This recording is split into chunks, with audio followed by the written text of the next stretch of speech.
I checked the depth gauge for the third time in 5 minutes. 7,800 feet and still dropping.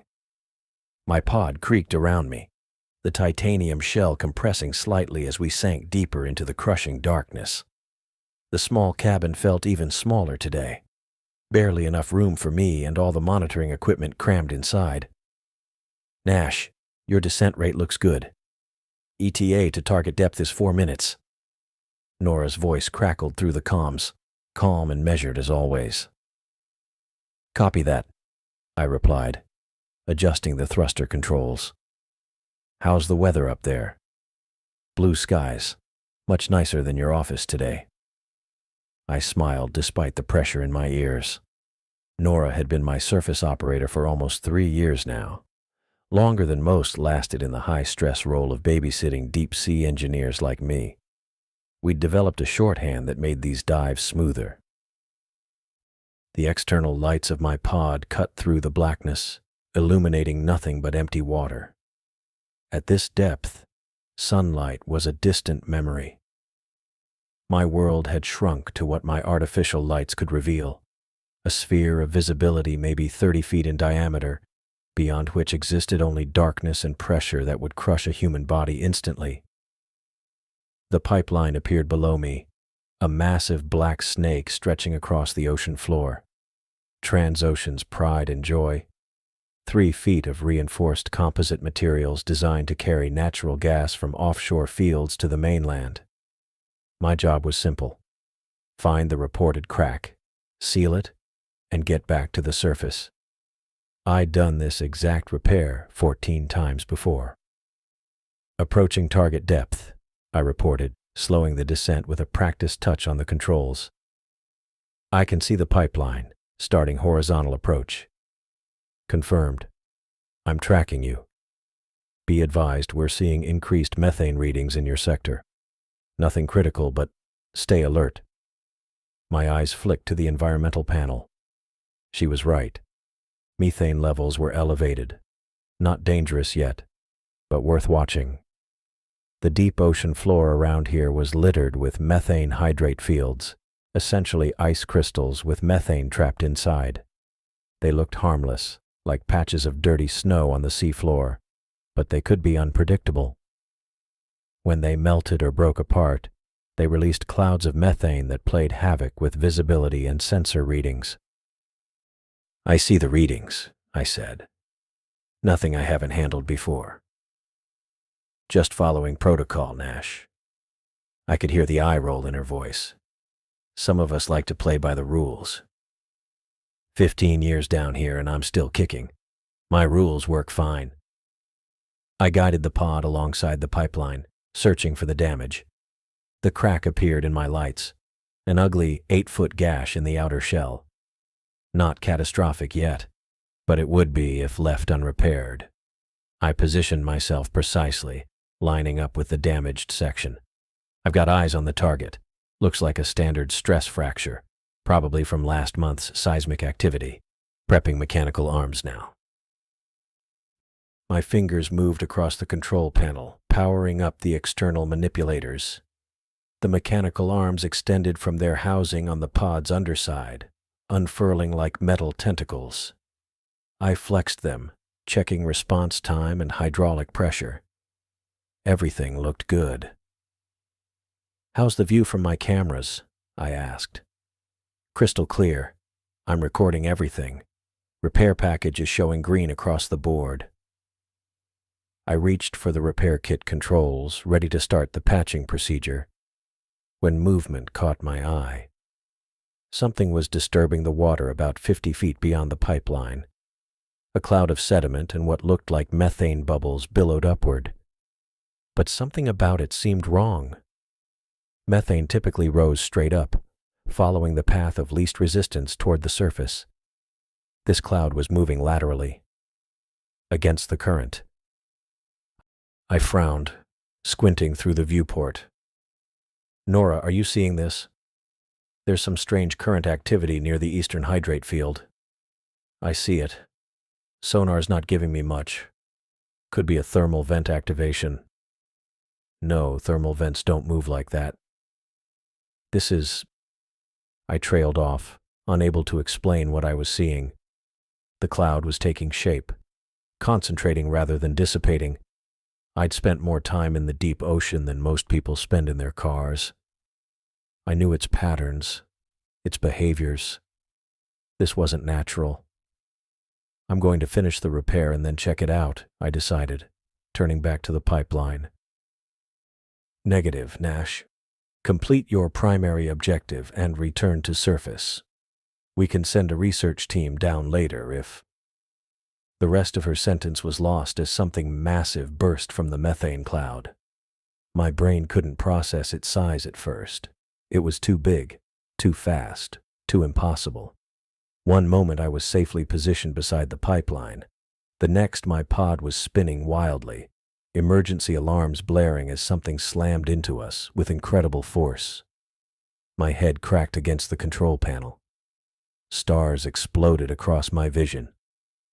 The pod stabilized after a few seconds, but warning lights flashed everywhere. Hull integrity compromised. Primary power fluctuating. External arm 1 non-responsive. Nash. Nash, report. Nora's voice had lost all its professional calm. I blinked blood from my eyes, trying to focus. Something hit us. Big. Really big. What was it? A submarine? Debris? No. My voice sounded strange even to me. It was alive. The thing circled back, moving with impossible grace for its size. For just a moment it passed directly in front of my viewport, and I saw it clearly in my lights.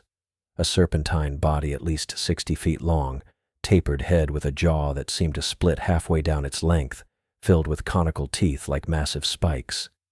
Its skin was a mottled gray-blue, with fins along its sides, and a powerful tail propelling it through the water. Then it vanished back into the methane haze, leaving me staring into empty darkness. Nash, what do you mean alive? There's nothing that size in your sector. My training kicked in despite my shock. I started emergency protocols, rerouting power and assessing damage. Hull breach is minimal. I'm sealing Section 3. We can still complete the mission. Forget the mission. You need to surface now. I ignored her, mind racing. What I'd seen was impossible. It couldn't exist. Not here, not now. Yet I knew exactly what it resembled.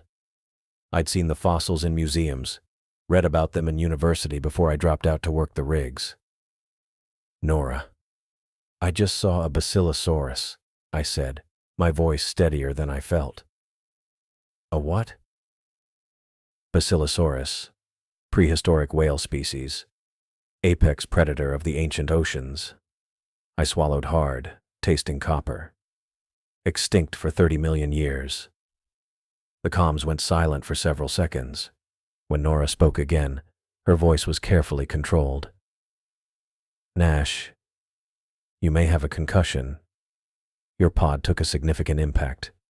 We need to get you to surface for medical evaluation. I know what I saw. I stared out into the darkness where the creature had disappeared. And it's still out there. I hit the emergency diagnostic panel as the pod stabilized from the impact. Red warning lights bathed the cramped cabin in an eerie glow, making the readouts harder to interpret. The system took 5 seconds to respond. 5 seconds too long when you're trapped in a metal box almost 8,000 feet underwater. Nash, give me status. Nora's voice crackled through the comms, her usual calm professionalism giving way to urgency. Running full systems check now, I said, keeping my voice level despite the alarm klaxons blaring around me.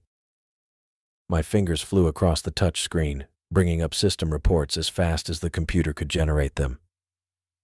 Hull integrity at 78%. The breach is minimal. Emergency sealing foam deployed and holding. Internal atmosphere stable. I pulled up the propulsion diagnostics and swore under my breath. The numbers weren't good. Main drive system is completely offline, I reported, switching to auxiliary power distribution. Something tore through the external housing and severed the primary power coupling. I'm working with auxiliary power only, about 30% capacity. The maneuvering display showed limited functionality in the pod's thrusters. I tested them with a quick command, feeling the slight shudder as the remaining operational jets fired weakly. I've got minimal thrust control. Maybe enough to maintain position, but nowhere near enough to start an ascent. Nora went quiet for a moment. Never a good sign. In the silence, I heard the soft pinging of the depth sounder, a regular reminder of how much water pressed down on my tiny bubble of air.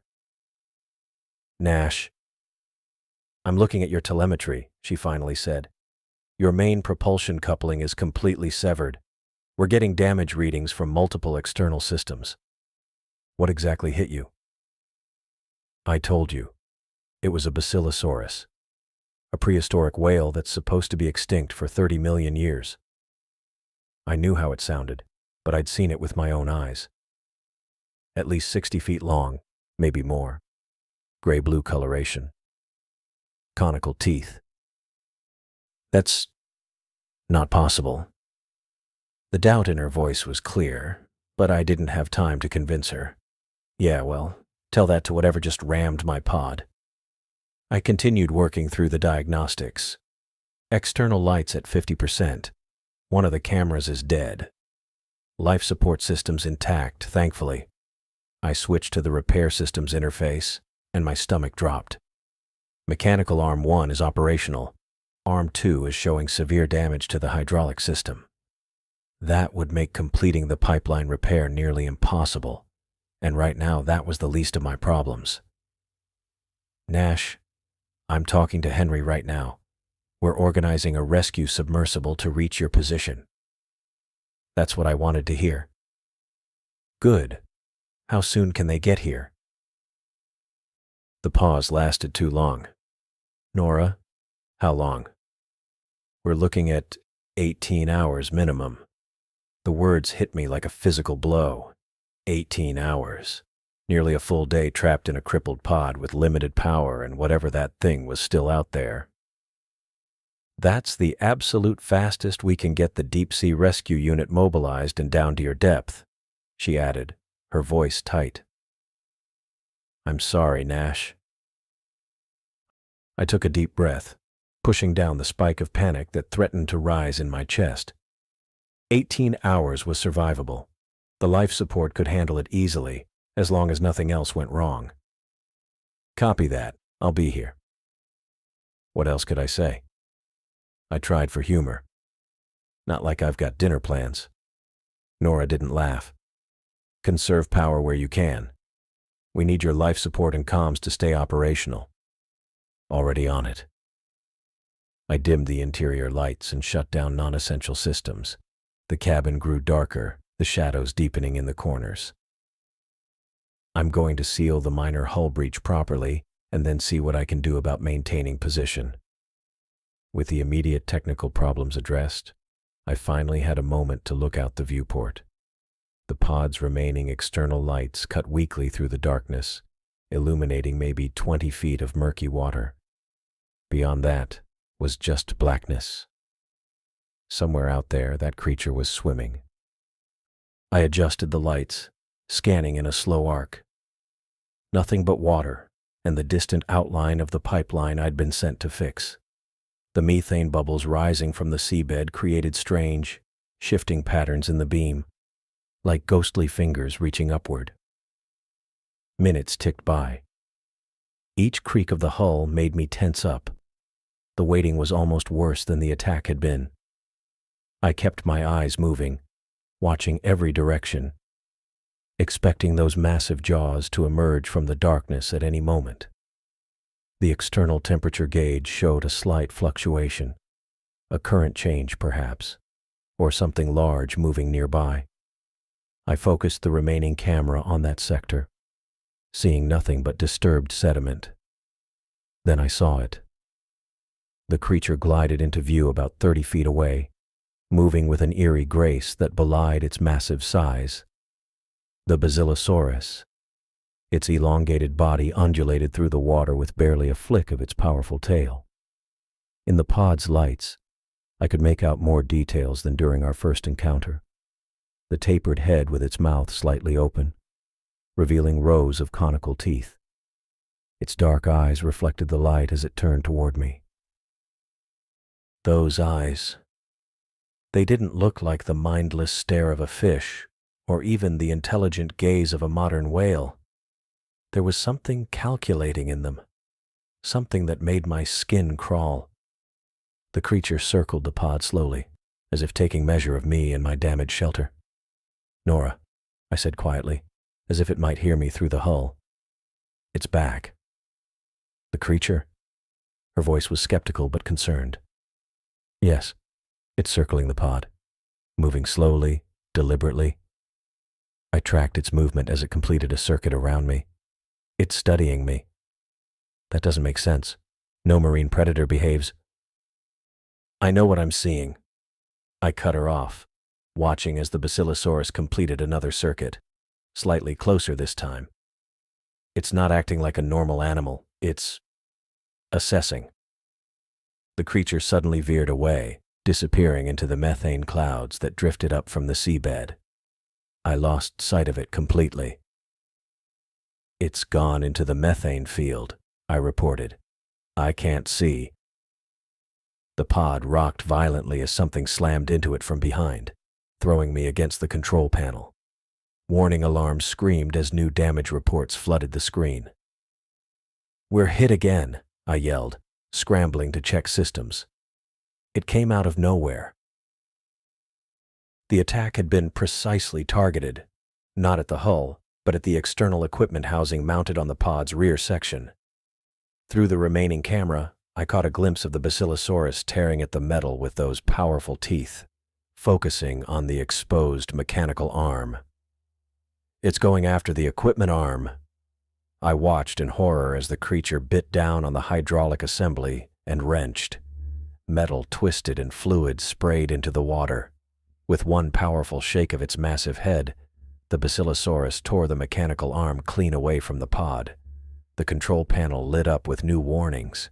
The arm had been completely severed, leaving exposed wiring and hydraulic lines that sparked and leaked into the ocean. I worked frantically to shut down power to the damaged section before it could cause a cascading system failure. "Nash, what's happening?" "Your telemetry is going crazy." Nora's voice had an edge of panic. "It tore off the entire mechanical arm," I said, still processing what I'd just witnessed. "Just ripped it right off the mount." I stabilized the remaining systems and checked the hull integrity. Still holding, but another direct hit could change that in an instant. The pod groaned around me as it adjusted to the new damage. "That's not normal predatory behavior," I said, more to myself than to Nora. "It didn't just ram me randomly. It targeted the external equipment. It went straight for a vulnerable point." "That's impossible," Nora replied. "No marine animal could." "I know what I saw." I cut in, watching the readouts from the remaining sensors. The first hit was to the propulsion system. This one took out my repair capability. It's not attacking out of curiosity or territoriality. The implications chilled me more than the cold ocean outside. I scanned the water again, trying to spot where the creature had gone. The methane bubbles continued to rise from the seafloor, creating shifting curtains of obscured visibility all around the pod. "It retreated back into the methane cloud," I reported, tracking a disturbance in the sediment about 40 feet away. "It's using the methane for cover." The realization hit me with sudden clarity. This thing is hunting me, Nora. Methodically. Taking out my systems one by one. Nash, you're not making sense. Even the most intelligent marine predators don't. This isn't a normal predator, I insisted, eyes fixed on the swirling methane clouds. Look at the pattern. First strike took out my propulsion, making sure I couldn't escape. Second strike removed my ability to make repairs or defend myself with the mechanical arms. It's not random. I watched as a shadow moved within the methane haze, barely visible at the edge of my light's reach. The Basilosaurus was circling again, staying just out of clear view. Waiting. It's playing with me, I said quietly. Like a cat with a mouse. The creature made another pass, slightly closer this time, its massive body briefly illuminated before slipping back into the cloudy water. I could have sworn those dark eyes fixed directly on mine for a moment. I've got 18 hours until rescue, I said, my voice steadier than I felt. And this thing knows exactly how to tear my pod apart. The Basilosaurus disappeared completely into the methane field again. The water became still, deceptively peaceful. But I knew better now. It wasn't gone. It was waiting for the perfect moment to strike again, using the methane clouds as cover for its next calculated attack. I was being hunted by a creature that shouldn't exist, one that seemed to understand exactly how to dismantle my only protection piece by piece, and I had 18 long hours to survive. 3 hours passed, with the same pattern. Wait. Attack. Damage assessment. Repeat. I tracked the Basilosaurus on my remaining functional camera whenever possible, but the creature had developed a strategy, appearing from the methane clouds, striking a vulnerable part of my pod, then vanishing back into the murky depths. Each time it targeted something different. Each time my situation got worse. Nash, what's your status? Nora's voice came through with more static than before. The communication system was deteriorating along with everything else. Still alive, I said, keeping my eyes fixed on the viewport. For now.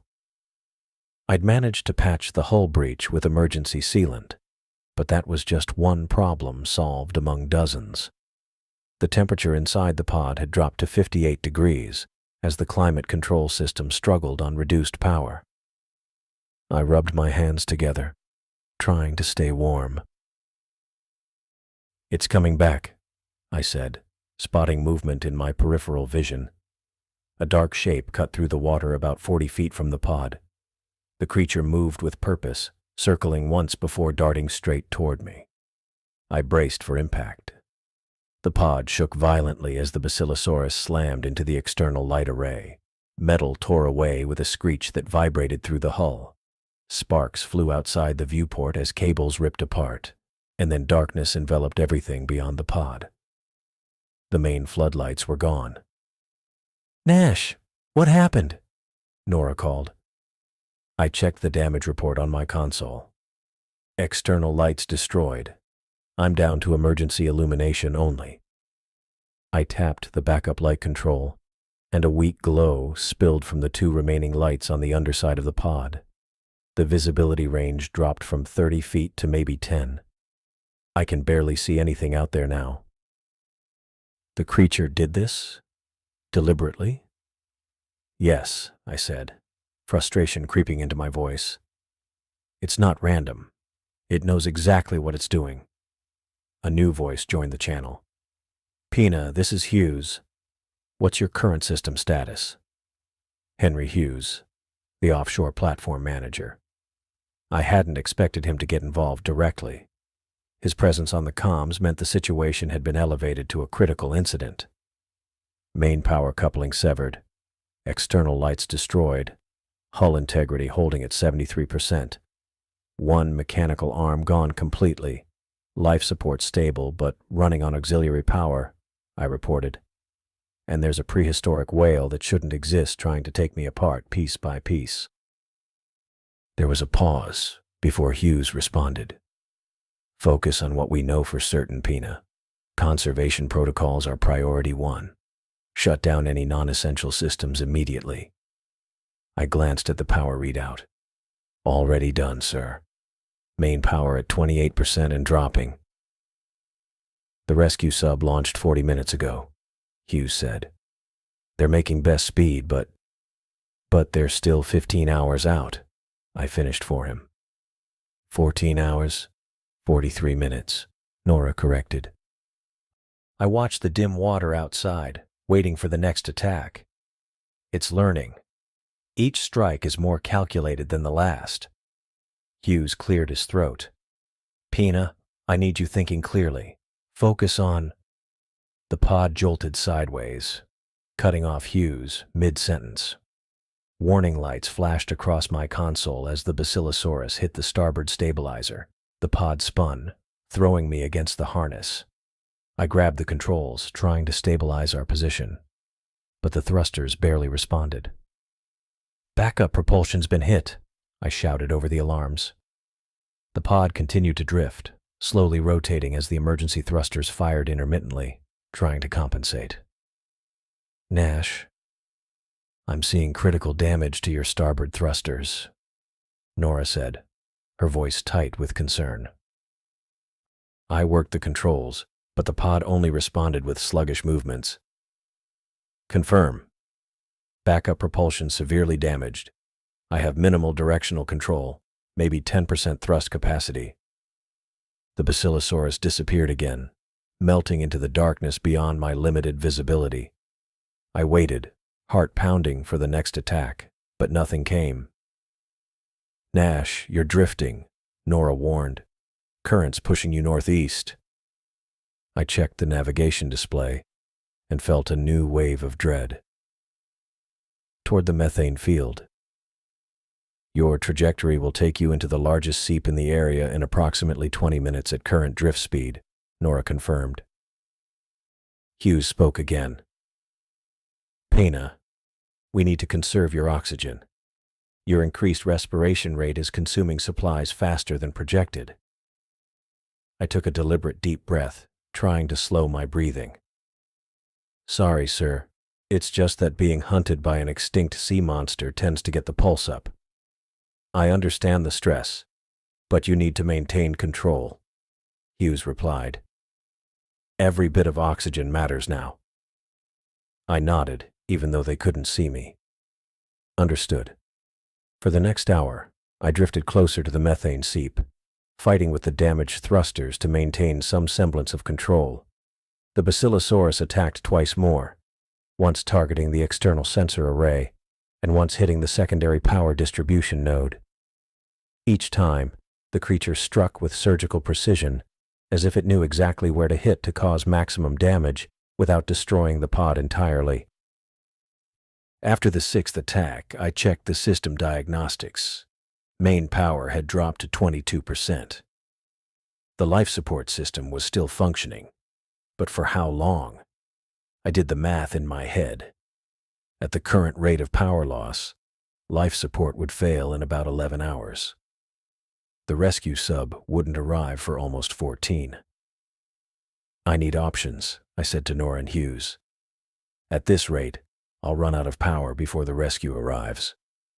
We're looking at alternatives, Hughes said. There's a research vessel about 200 miles from your position. They're diverting to assist. 200 miles? That's still at least 10 hours away, assuming they have dive equipment rated for this depth. It's the best we can do, Pina, Hughes replied, his tone leaving no room for argument. I stared at the system's display, watching the power level tick down. What about the pipeline repair? Could I use any of that equipment? The repair package was damaged when the mechanical arm was destroyed, Nora reminded me. I brought up the inventory of the remaining equipment. Not all of it. The plasma welding torch is still operational. It's on the secondary arm. What good is a welding torch going to do you? Hughes asked. I don't know yet, I admitted. But it's the only external tool I have left. A strange calm settled over me as I realized how dire my situation had become. The pod continued to drift toward the methane seep, now clearly visible through my viewport, a vast, milky cloud of bubbles rising from the sea floor like a ghostly pillar. The current pushed me steadily closer to it. Nash, Nora said softly, your oxygen levels are at 63%. That gives you about 10 hours at your current consumption rate. I checked the power levels again, Main power down to 20%. Life support will fail before I run out of oxygen. Hughes spoke up. We're looking at all options, Pina. Just hold tight.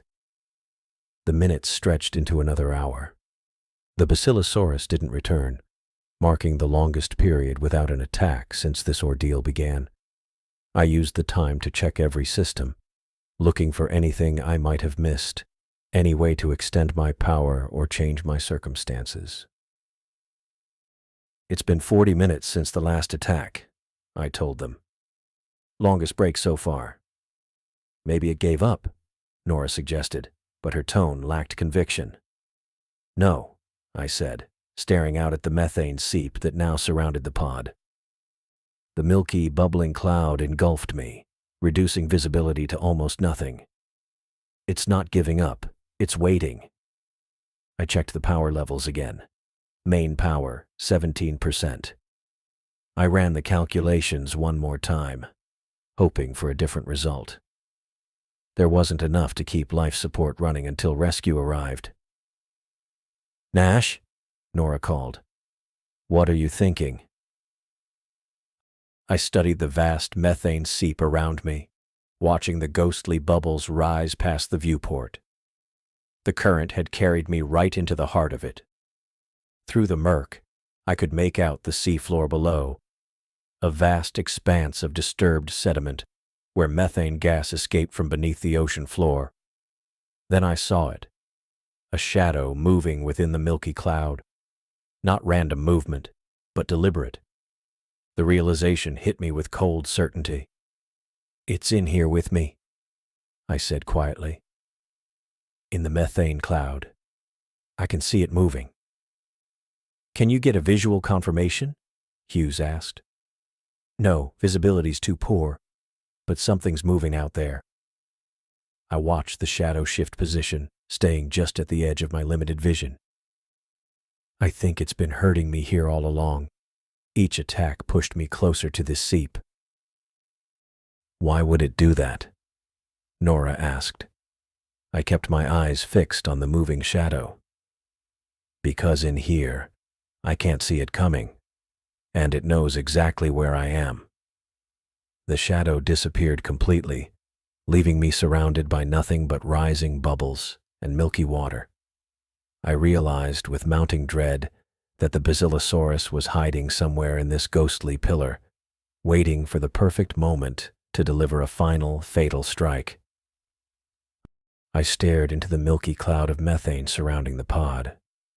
The external camera feed flickered, struggling to penetrate more than 10 feet into the murky water. Through the viewport, visibility was even worse, just a wall of bubbles and disturbed sediment. But something moved in there. I leaned closer to the screen, adjusting the contrast settings with numbed fingers. There, a darker patch shifting against the cloudy backdrop, about 30 feet to port. Not random current movement, too deliberate, too large. I've got movement, I said, my voice sounding hollow in the chilly cabin. It's in there, using the methane for cover. Nash, what's your power status? Henry's voice came through with a burst of static. I checked the display. 16% and dropping. Oxygen at 62. The darker shape glided through the cloud again, this time staying visible a few seconds longer. I tracked its movement, noticing how it circled just inside the edge of the methane seep, always maintaining the cover of the bubbles. This wasn't random predatory behavior. This thing was smart, impossibly smart for what it shouldn't be.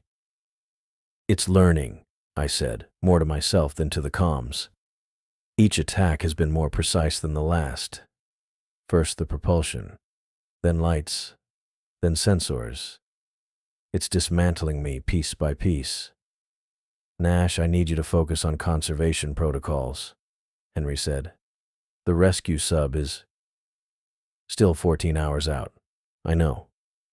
I rubbed my eyes, trying to fight the exhaustion. I won't last 14 hours, Henry. Not with this thing hunting me. The shape moved again, larger this time, cutting through the methane cloud in a tight arc, before disappearing into the densest part of the seep. I watched the ripple of disturbed water in its wake. The creature was getting bolder, or maybe just more confident. Either way, I needed options. My eyes fell on the damaged mechanical arm controls, then to the system readout showing the plasma welding torch still connected but offline. A crazy idea started forming in my mind. So crazy it might actually work. "Nora? You still there?" I asked. "I'm here, Nash." Her voice sounded tight with worry. "Remind me about methane hydrates. They're combustible, right?" I pulled up the torch control interface, checking if I could reroute power.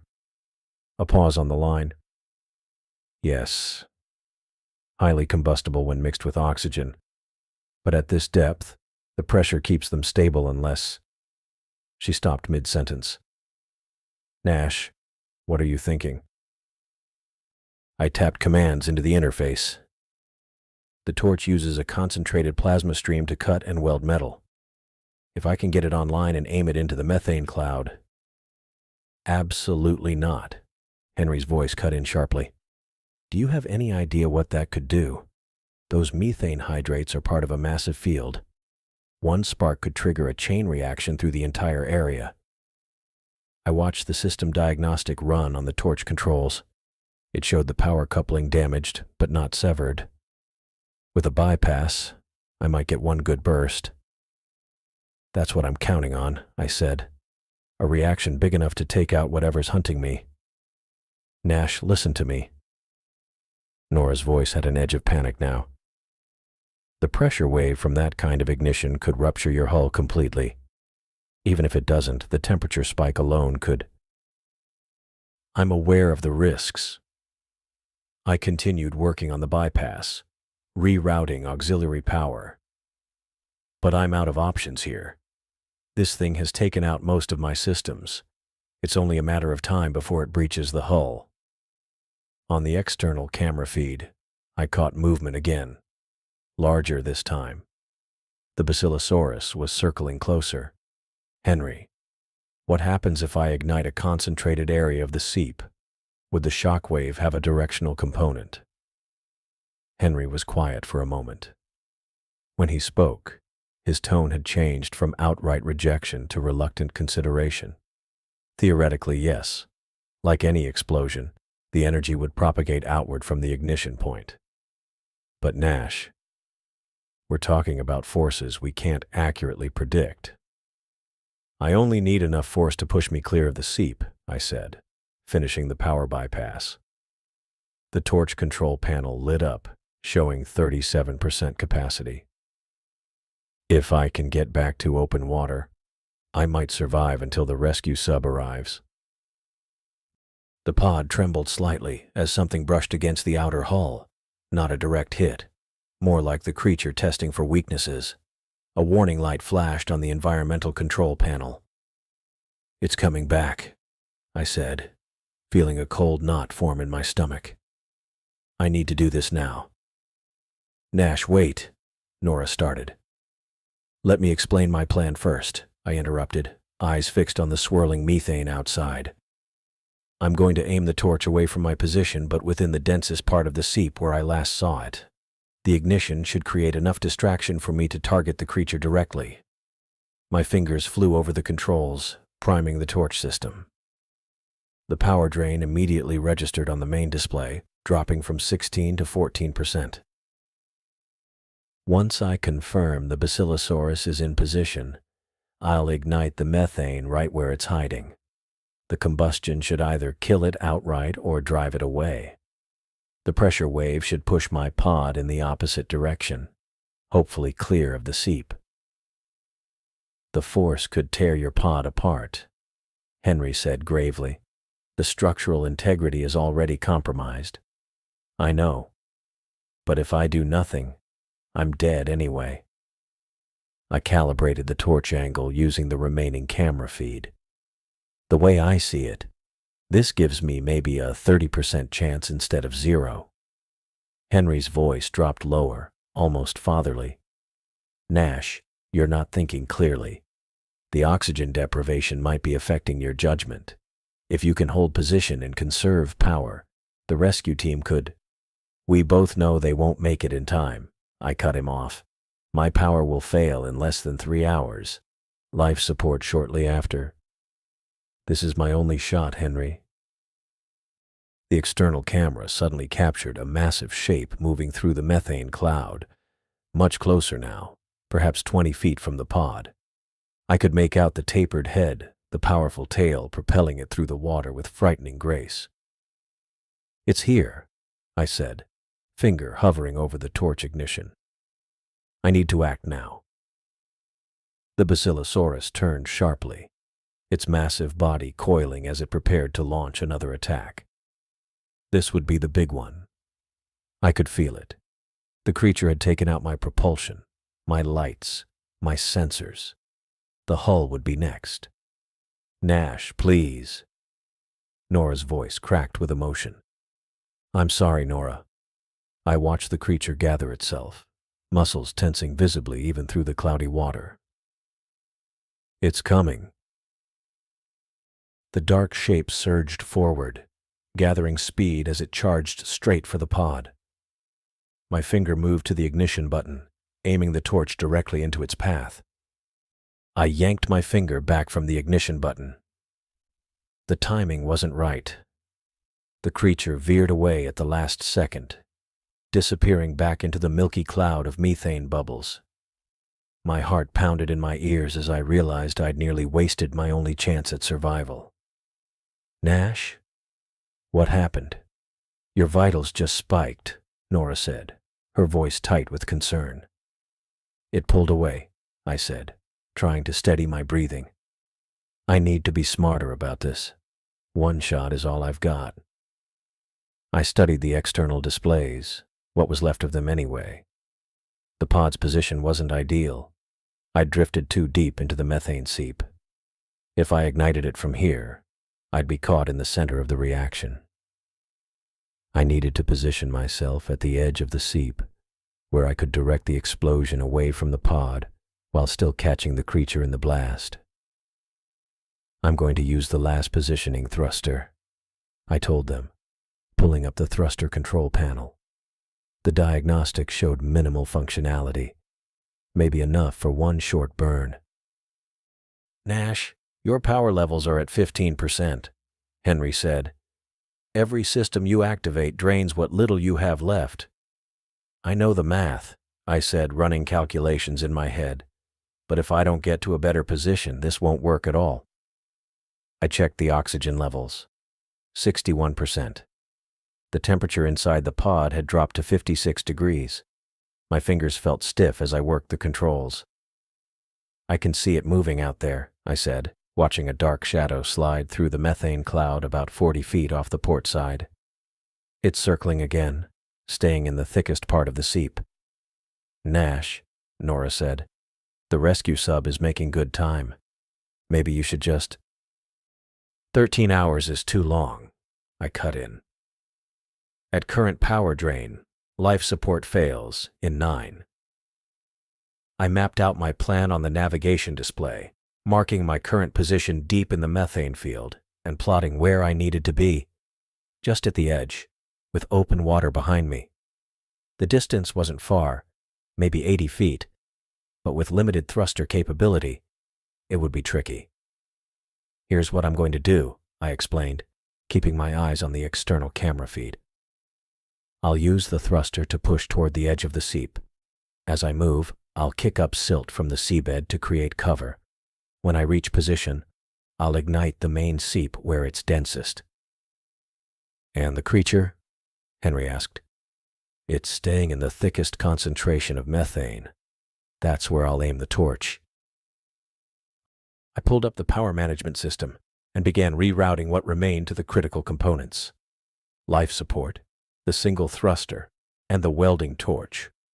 Non-essential systems went dark one by one as I shut them down to conserve power. My hands trembled slightly as I worked the controls. I wasn't sure if it was the cold or the fear, probably both. I flexed my fingers, trying to steady them. Rerouting power to positioning thruster, I said, more to focus myself than to inform them. Cutting external camera power until final approach. The screen went dark, leaving me with just the viewport to track the creature's movements. Through the thick glass, I could barely make out shapes in the murky water. The methane bubbles created a constant visual distortion, like looking through static on an old TV. "Nash, listen to me," Nora said, her voice breaking slightly. "I've been running simulations on what you're planning. The risks they're catastrophic." I continued working, checking the torch's power coupling. It was holding at 37% capacity, enough for one good burst. "If you ignite that methane seep," she continued, "you're looking at a temperature spike of several thousand degrees in the immediate area. The pressure wave could rupture your hull completely. Even if you're at the edge of the seep, the reaction could still—" "I know," I said quietly. "But what's my alternative?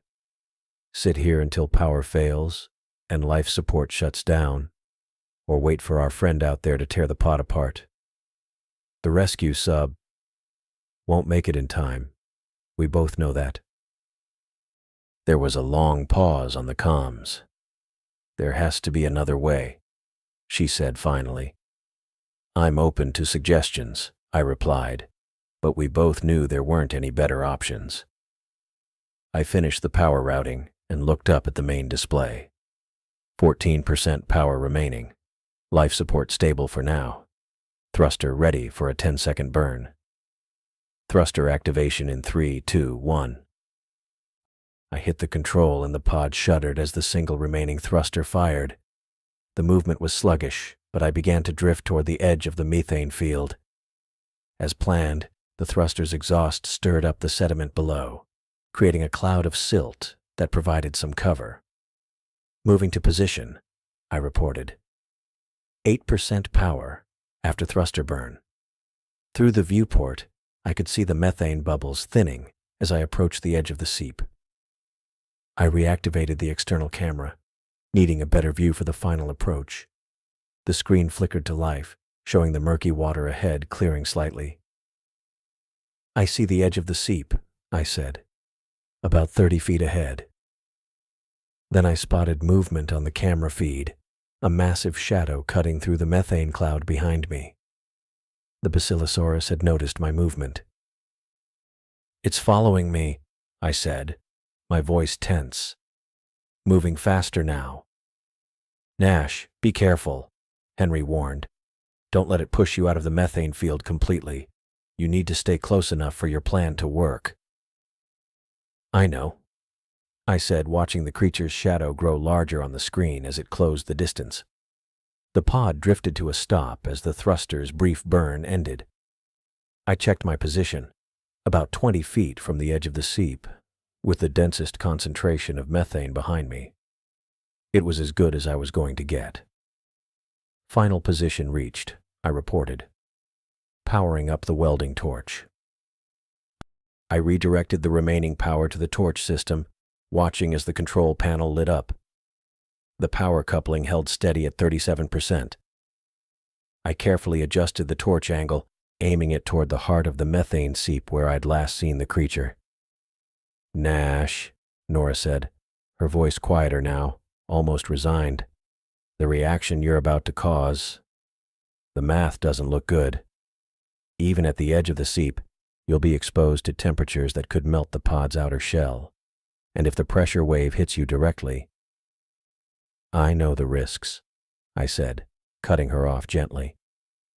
"But without action, I'm dead anyway." I made the final adjustments to the torch angle and checked the ignition system one last time. "Power at 7%, I reported. "Torch ready." On the camera feed, I saw the Basilosaurus emerge partially from the methane cloud. It moved differently now, its sleek body twisting in unusual patterns. It seemed agitated, as if it sensed something was wrong.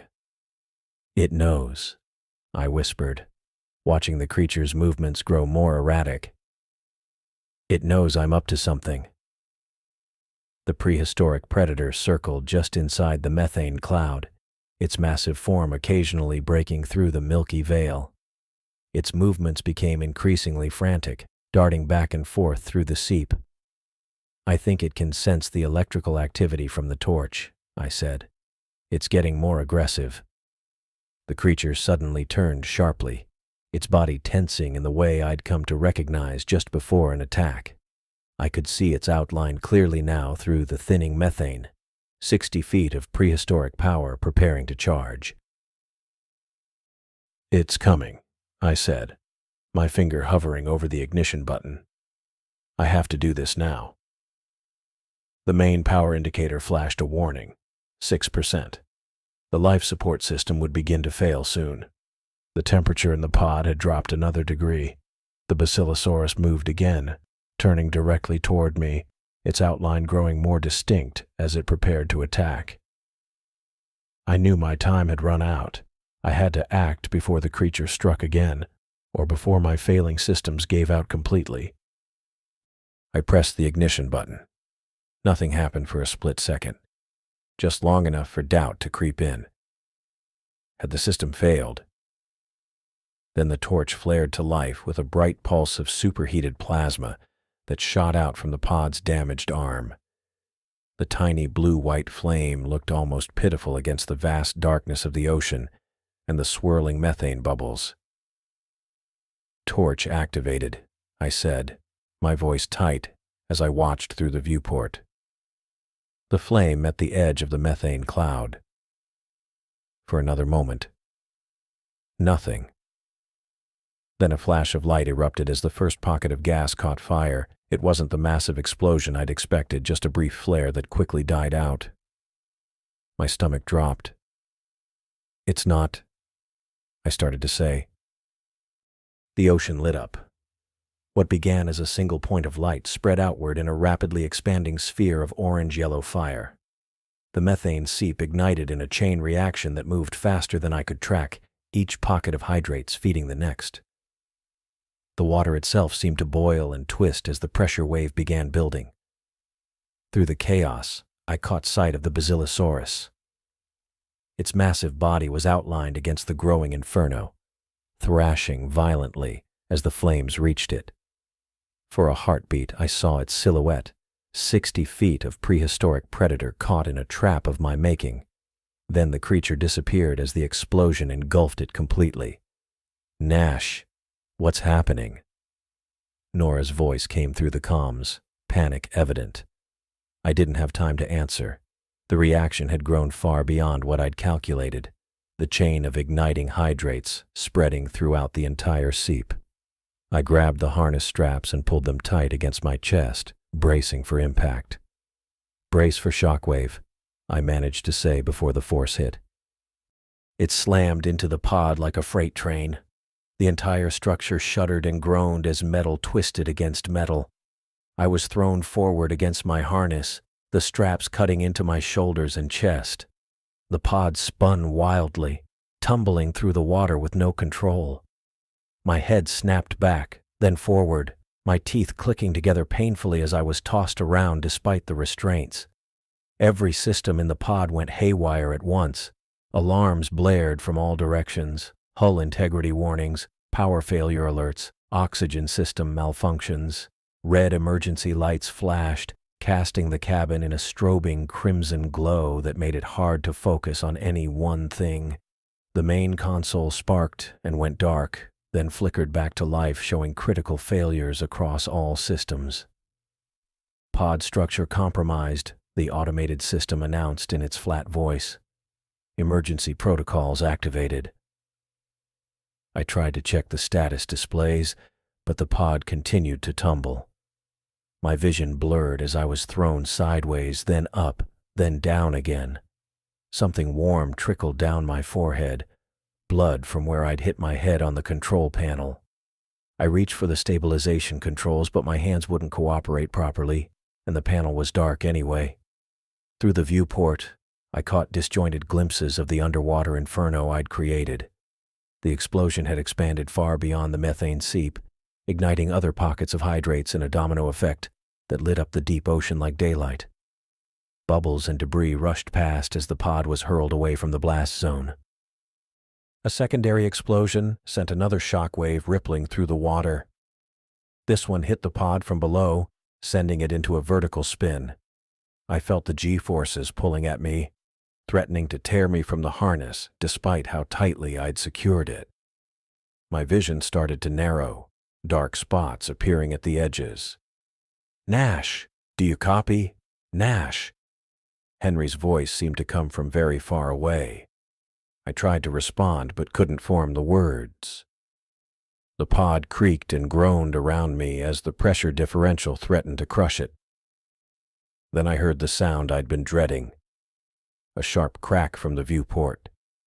A thin line appeared in the reinforced glass, then another. The crack spread outward like a spider's web, but somehow held against the immense pressure.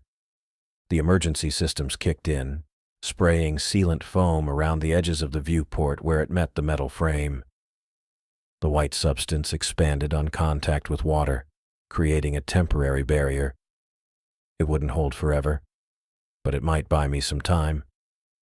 "Main power failure," the automated system announced. "Switching to emergency backup." The lights flickered again, then stabilized at a dim glow. The pod's tumbling began to slow as the water resistance worked against our momentum. My head pounded, and I tasted blood where I'd bitten my cheek during the violent motion. I tried to focus on the external cameras, but only one was still functioning, showing a murky view of swirling debris and the distant glow of still-burning methane. There was no sign of the Basilosaurus. Either it had been killed in the blast, or thrown clear like my pod, but given its position at the center of the explosion, survival seemed unlikely. The pod continued to drift, now moving with the ocean current rather than the force of the explosion.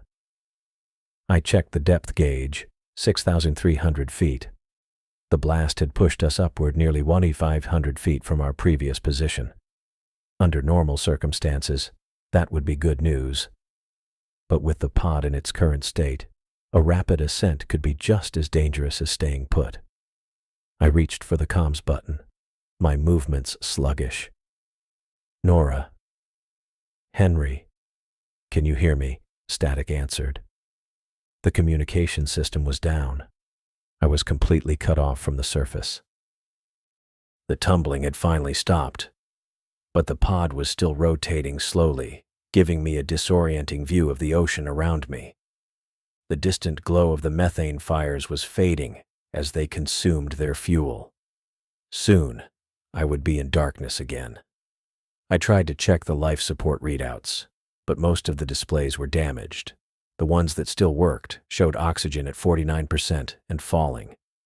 Temperature inside the pod had dropped to 51 degrees. My teeth chattered as I tried to think through my options. The rescue sub was still at least 12 hours away. Without comms, they wouldn't know my new position. The emergency beacon was my only hope, if it was still working. I reached up to activate it, but my movements were becoming more uncoordinated. My vision blurred again, and the pain in my head intensified. I realized I might have a concussion from being thrown around during the explosion. With the last of my strength, I hit the beacon's activation switch. A small green light blinked on, indicating it was transmitting. Relief washed over me, but it was short-lived as another wave of dizziness hit.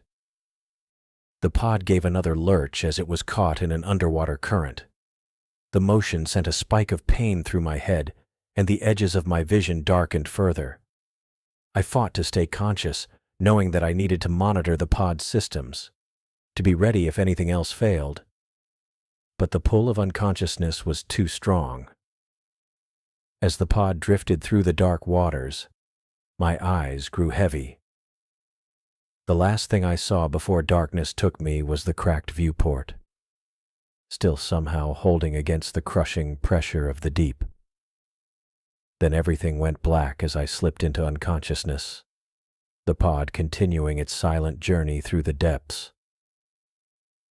A slow, pulsing pain dragged me back to consciousness. My head felt like it was being squeezed in a vice.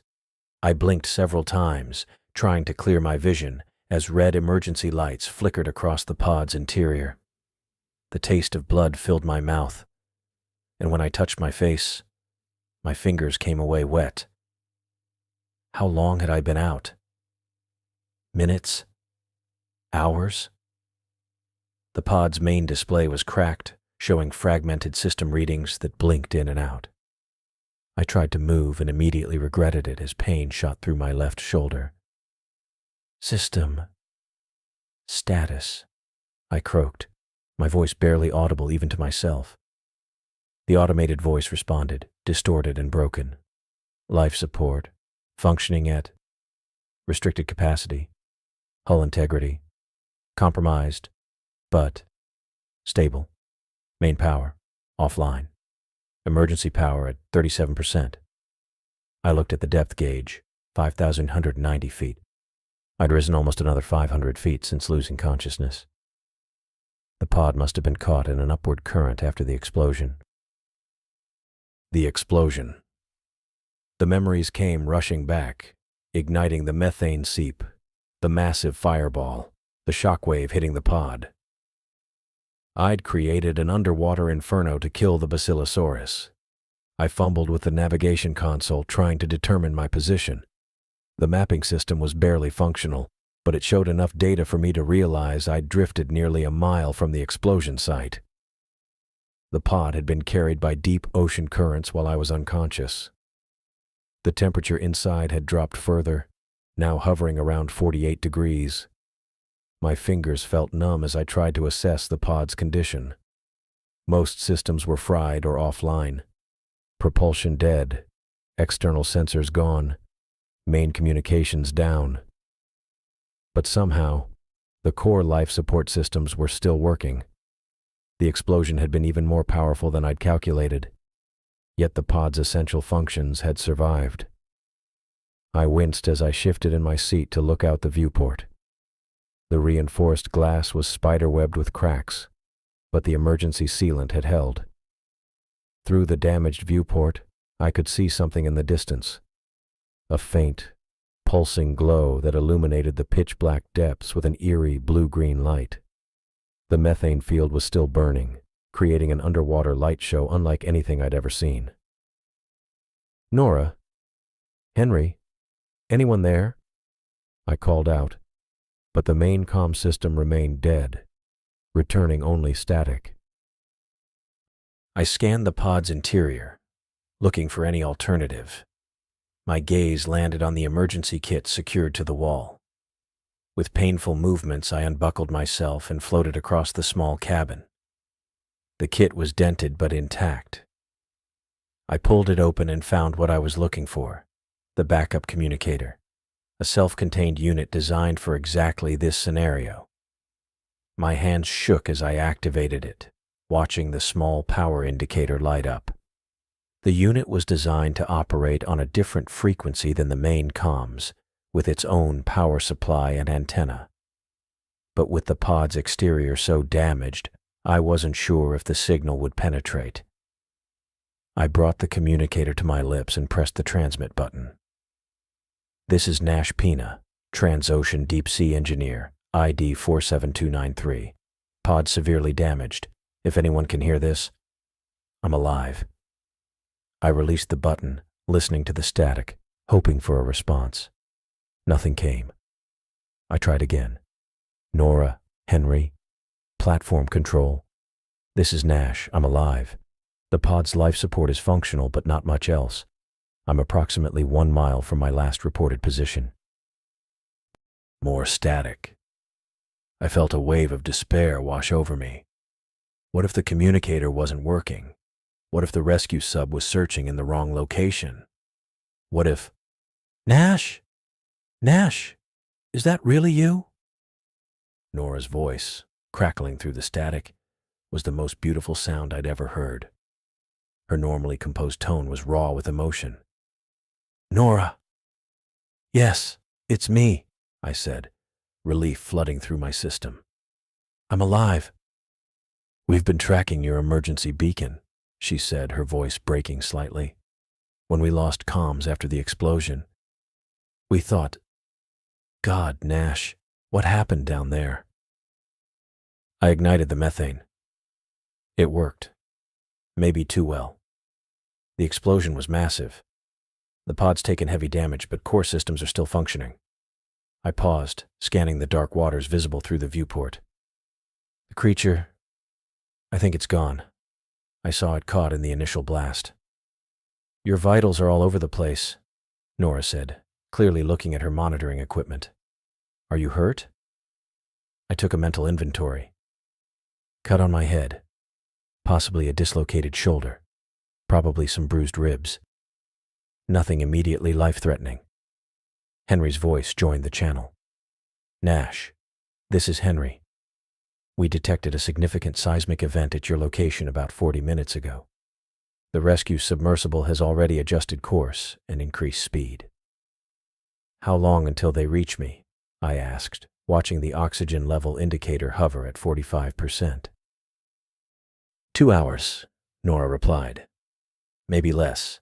They're pushing their engines to the limit after we detected the explosion. 2 more hours in this battered pod. Under normal circumstances, that would be nothing, a routine waiting period. But nothing about this situation was normal. I'll be here, I said, trying to sound more confident than I felt. Just tell them to hurry. We're sending them your exact coordinates now, Henry said. Just hold tight.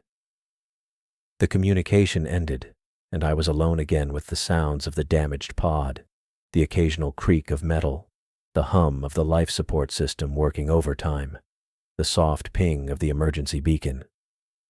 I positioned myself by the viewport, keeping my eyes fixed on the burning methane field in the distance. The fires created strange, shifting shadows in the water. Every movement, every flicker of light made me tense. Was that just the current or something moving? Just a shadow, or the silhouette of a 60-foot prehistoric predator? I had seen the Basilosaurus caught in the explosion. The logical part of my brain knew that nothing could have survived that inferno. But logic felt fragile down here, almost 6,000 feet below the surface, where a creature that should have been extinct for 34 million years had been hunting me. Time passed with excruciating slowness.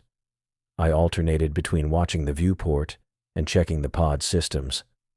The temperature continued to drop, now at 45 degrees. My breath fogged in front of my face. The emergency power indicator showed 32%, still enough to keep life support running until rescue arrived, but with little margin for error. An hour passed. I kept my eyes fixed on the distant glow of the burning methane. The fires seemed to be diminishing now, patches of blue flame flickering and dying out as the fuel source was consumed. As the light faded, the darkness of the deep ocean pressed in closer around the pod.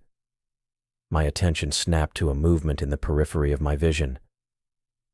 I pressed my face closer to the viewport, ignoring the pain in my shoulder.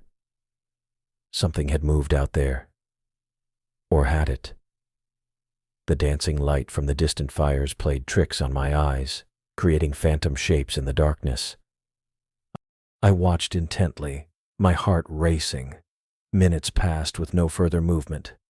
I started to relax, convincing myself it had just been a trick of the light, when I saw it again, a definite shadow moving across the burning methane field. My hand shot to the communicator. Nora, I think I saw something out there. What do you mean? Her voice came back immediately, tense. A shadow moving across the methane field. It could be... I trailed off, not wanting to voice my fear. The rescue sub is still an hour out, she said. Are you sure it wasn't just debris or current movement? I kept my eyes fixed on the spot where I'd seen the shadow. Not sure of anything right now. We're monitoring all frequencies for any unusual signatures, Henry added. Nothing's showing up on our scans. I didn't respond. What good were their scans? They hadn't detected the creature before. Why would they now? Another 30 minutes crawled by. I maintained my vigil, watching the waters outside the viewport with painful intensity. The burning methane field had dimmed further, now just a faint glow in the distance. The pod creaked as it continued to drift slowly in the current. My eyelids grew heavy. The combination of pain, cold, and stress was taking its toll. I pinched myself hard, forcing my eyes to stay open. I couldn't afford to lose consciousness again, not when I needed to stay alert for both the rescue sub and any sign of the Basilosaurus. Just as I felt my focus slipping, a new light appeared in the distance. Not the blue-green glow of the burning methane, but a steady white beam cutting through the darkness. I blinked, making sure I wasn't imagining it. "Nora," I said into the communicator, "I think I see lights." "That's them." The relief in her voice was palpable. "The rescue sub just reported visual contact with your pod." The beam of light grew stronger as the rescue sub approached, illuminating the water around my pod. I searched the newly lit area for any sign of the creature, but saw nothing except the blank canvas of dark water.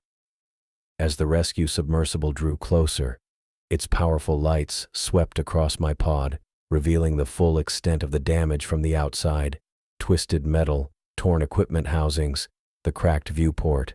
But it was the most welcome sight I'd seen in hours. "They're going to dock with your emergency hatch," Nora explained. "Standard extraction protocol." I moved away from the viewport toward the emergency hatch, wincing at the pain in my shoulder. The rescue sub's lights now filled the pod's interior, driving back the shadows that had been my only companions since regaining consciousness. I heard the metallic sounds of the rescue sub positioning itself against my pod's emergency exit. For the first time since the Basilosaurus had first appeared, I allowed myself to believe I might actually make it back to the surface.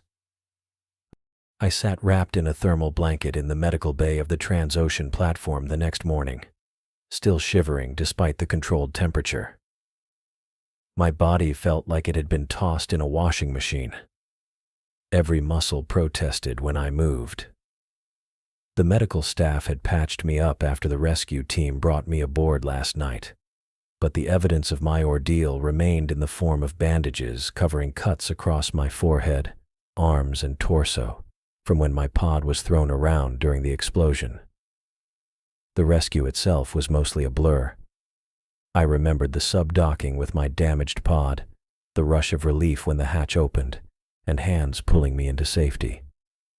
After that came fragments, being carried through corridors, voices asking me questions, bright lights in the medical bay, and finally blessed unconsciousness when they gave me something for the pain.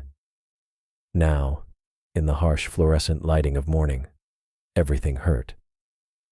My left shoulder had been dislocated during the tumbling of the pod, and though the medical team had put it back in place, it throbbed with a dull ache. My ribs were bruised but not broken, which the doctor had assured me was lucky given the force of the explosion. I looked down at my hands, noticing they were still trembling slightly. Not from cold, but from the lingering adrenaline and shock. The memories of those hours trapped in the pod with that thing hunting me remained vivid. I kept seeing those calculating eyes watching me through the viewport, the way it had systematically disabled my systems one by one. The door to the medical bay slid open, and I looked up to see Nora walking in with 2 steaming cups. Her face showed clear signs of exhaustion, dark circles under her eyes, hair pulled back messily, but she managed to smile when our eyes met. "Thought you might want real coffee instead of whatever they serve in here," she said, crossing to where I sat on the edge of the bed. I took the cup with my good hand, feeling the warmth seep into my fingers. "Thanks. You look like you haven't slept." "I caught maybe an hour." She pulled a chair closer and sat down beside me. "Henry had the whole team working through the night analyzing data from your pod. The explosion registered on seismic monitors all the way to the mainland. I sipped the coffee, letting the heat and caffeine work through me. It tasted better than anything I could remember. "How bad is the damage to the area?" I asked. "Surprisingly contained.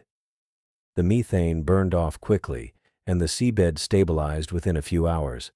Environmental team says there won't be any lasting impact beyond the immediate blast zone." She paused, studying my face. "You want to talk about what happened down there?" I stared into my coffee for a long moment. The memories came flooding back. The isolation, the fear, the creature's methodical attacks. "It knew what it was doing, Nora. That's what I can't get past. It wasn't just some animal acting on instinct. It targeted specific systems. Propulsion first, then lights, sensors. It was herding me into that methane field." I shook my head, trying to organize my thoughts. "I've encountered sharks, whales, all kinds of marine life in these dives. Nothing's ever behaved like this. The footage we recovered from your pod camera is, well, it's unlike anything I've seen," Nora said. "The way it moved through the water, that size at that depth, it shouldn't exist." "But it does," I said firmly. "A Basilosaurus, supposedly extinct for over 30 million years, but I saw it. It was hunting me." The door opened again, and Henry Hughes walked in, carrying a tablet. He looked even more tired than Nora, his normally neat appearance rumpled from what must have been an all-night analysis session. "Good to see you upright, Nash," he said, pulling up another chair. "Medical says you're lucky to be alive. Between the explosion, the pressure changes, and the cold, it's remarkable you made it."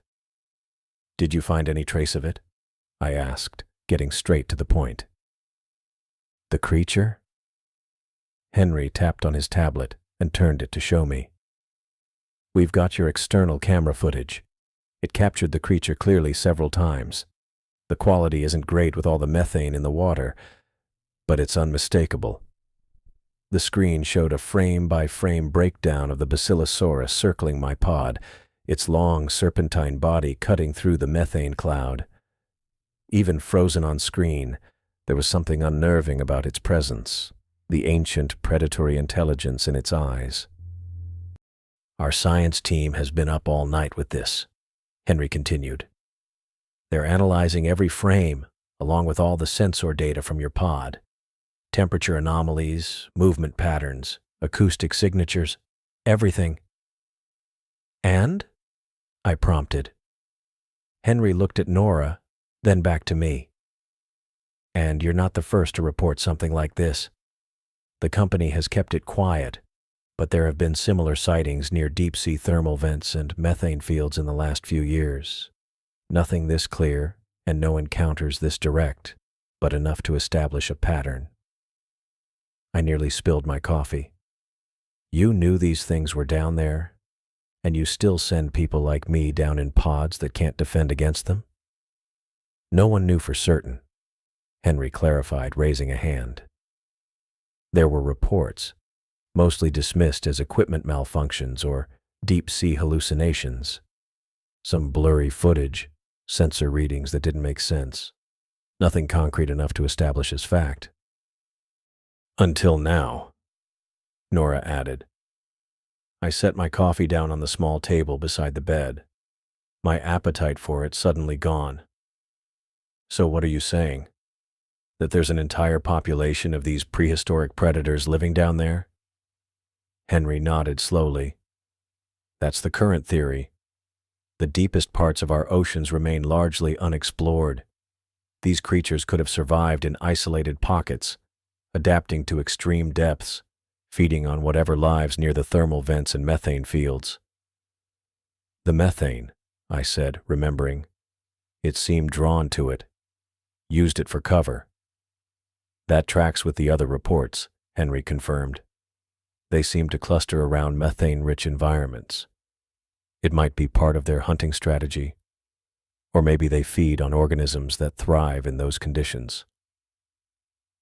I rubbed my face with my good hand, trying to process this information. So what happens now? When do I go back down to finish the pipeline repair? Henry looked surprised. You won't be going back down there, Nash. Not to that site, anyway. But the pipeline? Transocean is sending remote drones to complete the repairs, he said firmly. After what happened, no human divers will be deployed to that area. Too risky. I felt a strange mix of relief and disappointment. Part of me wanted to see the creature again, to confirm what I'd experienced wasn't some oxygen-deprived hallucination. Another part was grateful I wouldn't have to face those calculating eyes again. Nora reached over and squeezed my hand gently.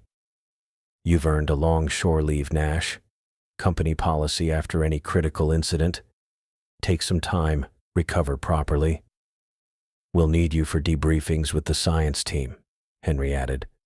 Your first-hand observations are invaluable, but that can wait until you've had a chance to rest. They both stood to leave, sensing I needed time to process everything. Henry paused at the door. For what it's worth, Nash, what you did down there, keeping your head, finding a way to survive, it was impressive work. Not many would have made it out. After they left, I slowly stood, wrapping the thermal blanket around my shoulders, and made my way to the observation window that ran along one wall of the medical bay.